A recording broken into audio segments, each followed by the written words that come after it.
Welcome back, fellow folklorists, to Grimm, Digital Folklore, where we look at the mythical and historical inspirations for some of our favorite games. Today, we are taking another look at Sekiro: Shadows Die Twice to examine the mysterious character known as Tengu of Ashina. Now, as most of you know, Tengu is actually just the disguise for one of the other characters in the game.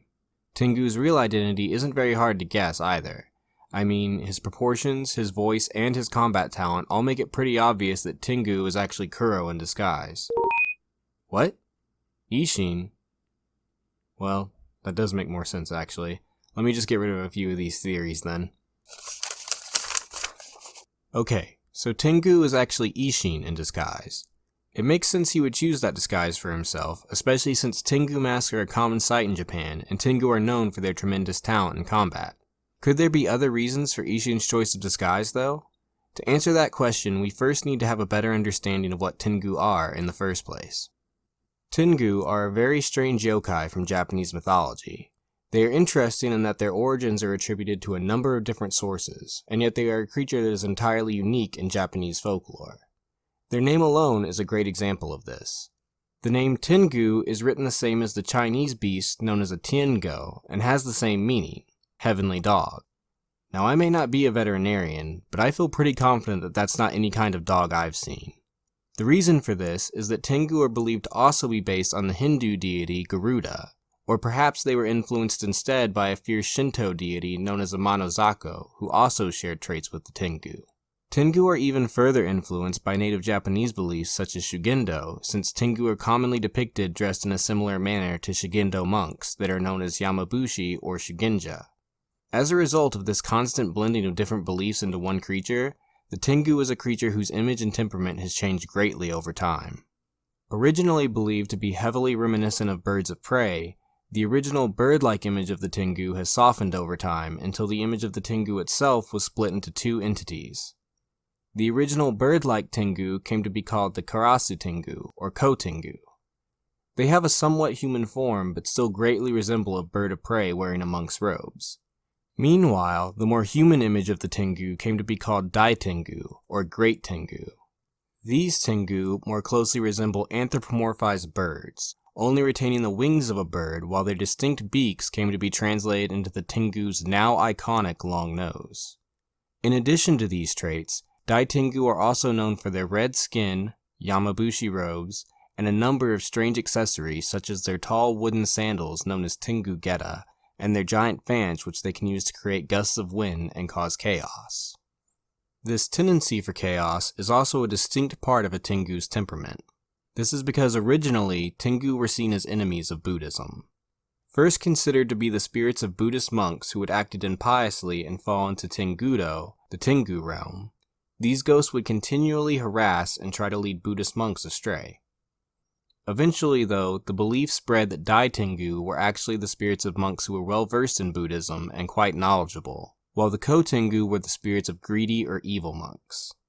This image progression continued until the Dai Tengu were considered to be protectors of Buddhism and sacred sites who controlled the evil, lesser Ko-Tengu. Even though the image of the Dai Tengu changed into one of a protector, the tendency for viciousness and cruelty was an aspect that stuck with the Dai Tengu. As such, Dai Tengu can be seen as vicious enforcers who were tasked with sending evil individuals, particularly monks, to Tengudo to pay for their crimes. One story that highlights this aspect of the Tengu is the tale of a hunter who by chance sees a snake kill a bird one day. The snake is shortly after killed and eaten by a hungry boar in turn. The hunter then considers eating the boar, but decides that he would rather not join this killing chain and set up his own death at the hands of another predator.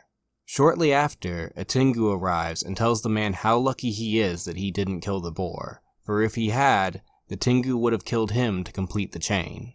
After learning this, the man isolates himself in a cave and vows to never kill another living being. A rather harsh lesson to be sure, but Tengu are not known for being kind when angered. In spite of this vicious image though, Tengu are also characterized as being somewhat mischievous creatures who sometimes let their curiosity get the better of them, perhaps owing to their crow-like appearance. Many tales feature them playing tricks on and being tricked by humans in a number of different ways. Sometimes they disguise themselves, which is where the image of the Yamabushi came in, as it was a favorite disguise of theirs reportedly. Other times, they would possess others or even kidnap people, though their favorite victims to abduct were supposedly monks or children.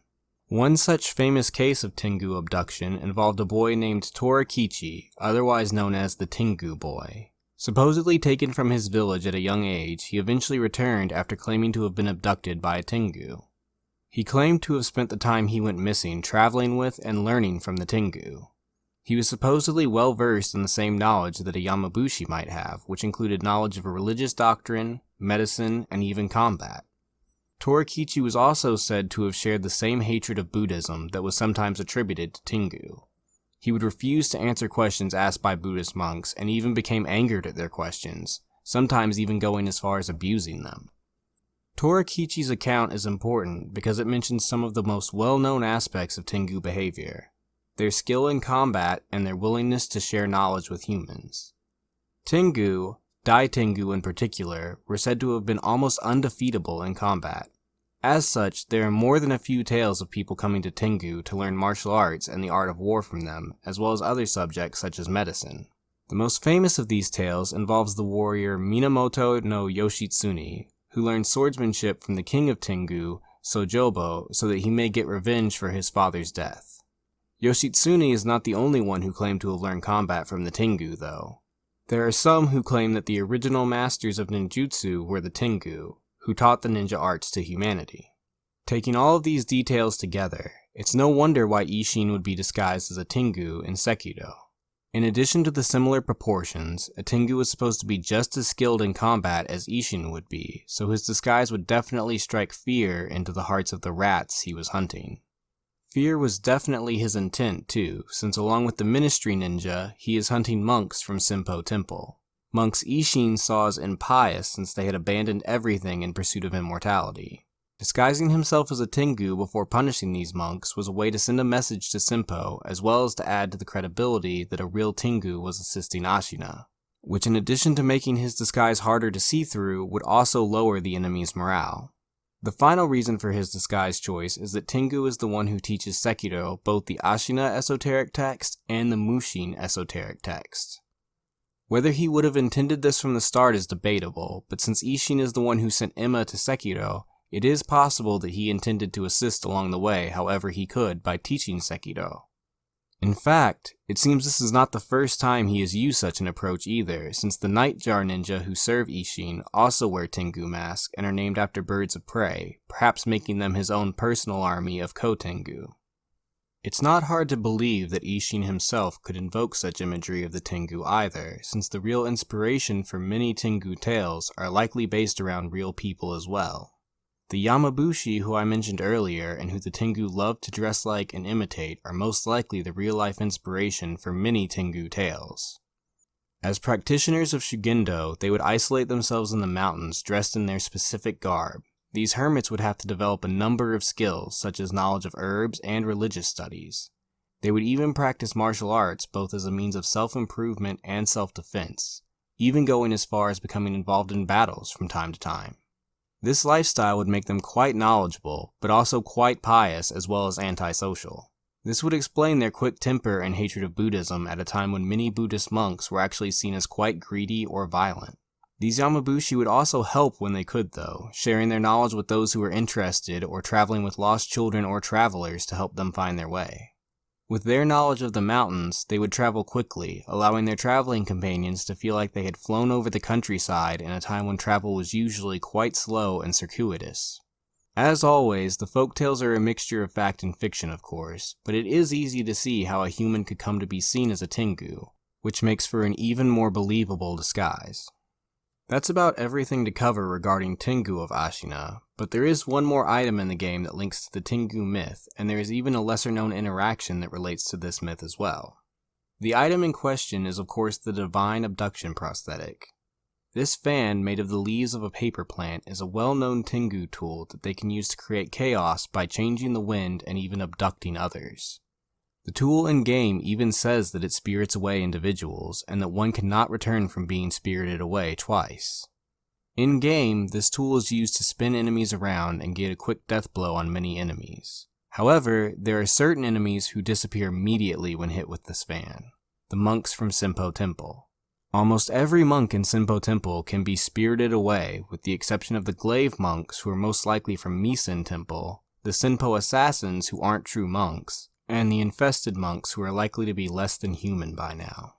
This is another interaction related to the Tengu myth, since they use their fans to abduct impious monks who have strayed from the path of Buddhism, which definitely could be said of the Sinpo monks, who have abandoned everything in their search for immortality. So where are the monks we abduct with this tool taken? When we spirit away Kotaro, he is taken to the Halls of Illusion to be with the spirits of the dead divine children. This is a reward for Kotaro, though, since he is not evil like the other Sinpo monks. So where are the other monks being sent to? According to the Tengu myth, Dai Tengu will hunt down and spirit away evil monks, sending them to Tengudo, where they are then turned into Tengu themselves as punishment for their misdeeds. So perhaps there are real Tengu in Ashina after all. I hope you enjoyed this look at the Tengu and their influence on the design of Sekiro. If you like this episode, please make sure to like and subscribe, as well as ring the bell to receive updates on future episodes like this one. I also now have a Twitter where you can follow updates, and I will randomly post other minor folklore trivia when I can. I have a lot of stuff planned coming up for October that I've been working on, so be sure to check it out so you can stay up to date, and I will see you all next time. Until then, fellow folklorists.